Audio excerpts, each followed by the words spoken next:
Atenas, la cuna de la democracia. El lugar donde la razón humana se elevó como un templo de mármol contra la niebla de la superstición. Pero detrás de las columnas perfectas y los discursos de los filósofos, yacía un secreto oscuro. Esta ciudad, orgullosa de su sabiduría, era la más esclavizada por los dioses. Aquí, en cada esquina, un altar. En cada plaza, una estatua con ojos vacíos. Se decía que en Atenas era más fácil encontrar un dios que un hombre, porque los dioses de piedra superaban en número a los vivos.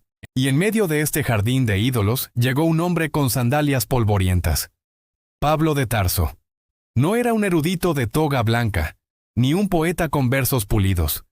Era un obrero de Dios, un fabricante de tiendas que llevaba en sus ojos el fuego de una verdad que amenazaba con incendiar todo este teatro de dioses de mármol. El historiador Lucas, al describir lo que Pablo sentía al caminar por esas calles, usa una palabra griega precisa como un escalpelo: paroxino. Su espíritu se exasperaba.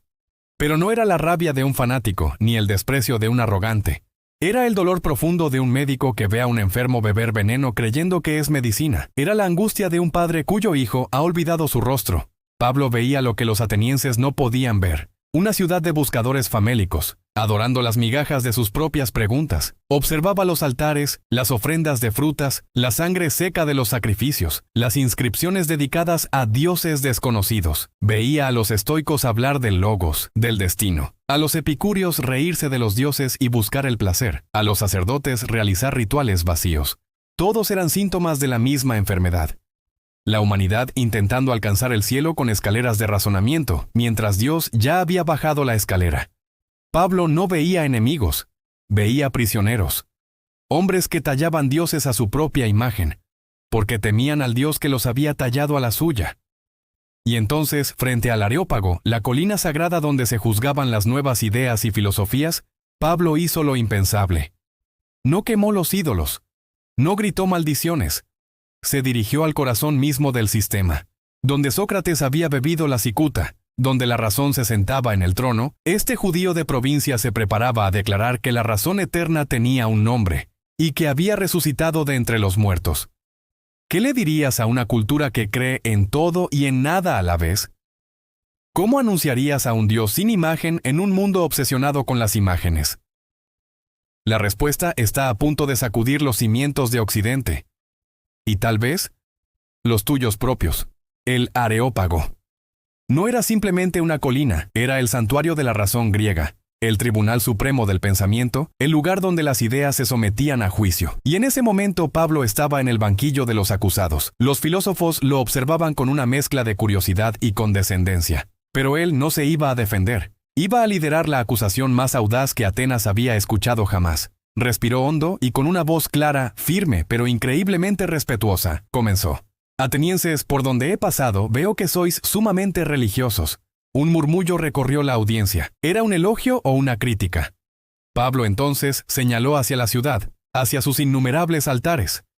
Porque al pasar y contemplar vuestros santuarios, hallé también un altar en el cual estaba esta inscripción: al Dios no conocido. Pues bien, eso que adoráis sin conocer, eso mismo os vengo yo a anunciar. Los filósofos se inclinaron hacia adelante, intrigados. ¡Qué estrategia tan brillante!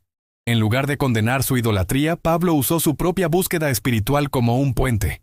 No empezó citando las escrituras hebreas, que para ellos no significarían nada. Comenzó con su propia inscripción. No citó a Moisés, sino que más adelante citaría a sus propios poetas. Era un maestro de la comunicación, entendiendo a su audiencia a la perfección. Con gestos amplios señalando el cielo, la tierra, el mar, continuó: el Dios que hizo el mundo y todo lo que en él hay, siendo Señor del cielo y de la tierra, no mora en templos hechos por manos humanas, ni es servido por manos humanas como si necesitara de algo, puesto que Él es quien da a todos vida, aliento y todas las cosas. Algunos filósofos asintieron lentamente. Este concepto resonaba con algunas de sus propias ideas más elevadas sobre una primera causa, un principio ordenador. Pablo no les estaba presentando a otro dios griego para añadir a su panteón. Les presentó al fundamento mismo de toda la realidad. No un dios competidor, sino el dios del cual todos los demás eran solo pálidos y distorsionados reflejos. Y entonces llegó al meollo del asunto, al corazón de la condición humana. Y de una sangre ha hecho todo el linaje de los hombres para que habiten sobre toda la faz de la tierra. Y les ha prefijado el orden de los tiempos y los límites de su habitación, para que busquen a Dios si en alguna manera palpando puedan hallarle, aunque ciertamente no está lejos de cada uno de nosotros. Un silencio profundo cayó sobre el Areópago. Palpando. ¿Qué palabra? Describe perfectamente el esfuerzo humano, ciego y a tientas, por encontrar sentido, por encontrar a Dios. Pablo miró directamente a los ojos de sus oyentes, conectando con cada uno, porque en él vivimos, nos movemos y existimos. Y aquí vino su golpe de genialidad, citando al poeta estoico Arato.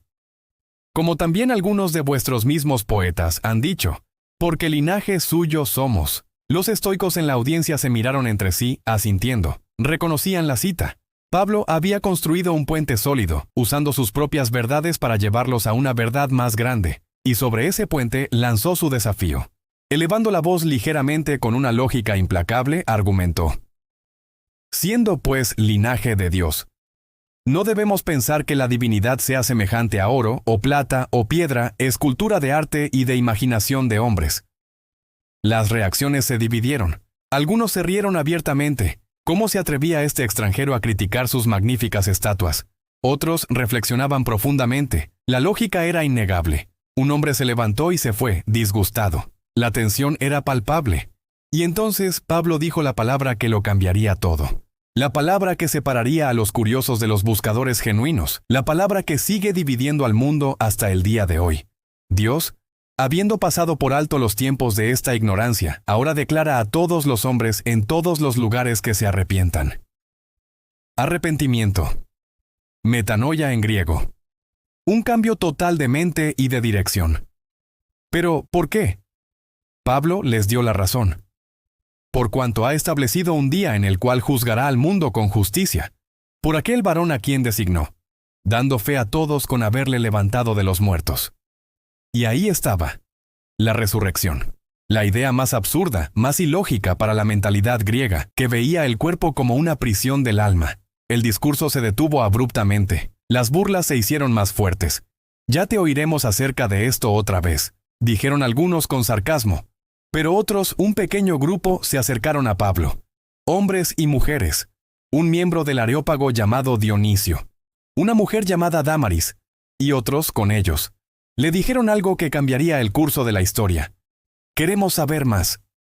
¿Funcionó la estrategia de Pablo? ¿Convirtió a Atenas? Si mides el éxito por números, por multitudes, la respuesta es no. Pablo no fundó una gran iglesia en Atenas como en Corinto o Éfeso. La ciudad siguió siendo un centro de filosofía pagana durante siglos. Pero si mides el éxito de otra manera, la historia es diferente. Pablo no buscaba una victoria cultural, buscaba corazones individuales, y los encontró. En el lugar más difícil, en el epicentro del orgullo intelectual, la semilla del evangelio fue plantada. No con gritos, sino con respeto. No con condena, sino con conexión. Pablo nos enseñó que no se trata de ganar un debate, sino de presentar una persona. No se trata de demoler ídolos de piedra, sino de mostrar la belleza del Dios vivo, aquel en quien vivimos, nos movemos y existimos. El mensaje de Pablo en el Areópago sigue resonando hoy, en nuestra propia cultura llena de ídolos modernos. La tecnología, el éxito, el yo. Nos recuerda que debemos ser como Él, valientes para hablar, pero sabios para escuchar. Firmes en la verdad, pero gentiles en el método. Y sobre todo, recordar que incluso en la ciudad más escéptica, siempre hay un altar al Dios no conocido. Una búsqueda en el corazón humano que solo puede ser satisfecha por Él. Gracias por acompañarnos en este viaje a la antigua Atenas. Si este mensaje te ha inspirado, no olvides darle a me gusta, compartirlo y suscribirte a nuestro canal para más historias que desafían la mente y transforman el corazón. Nos vemos en el próximo video.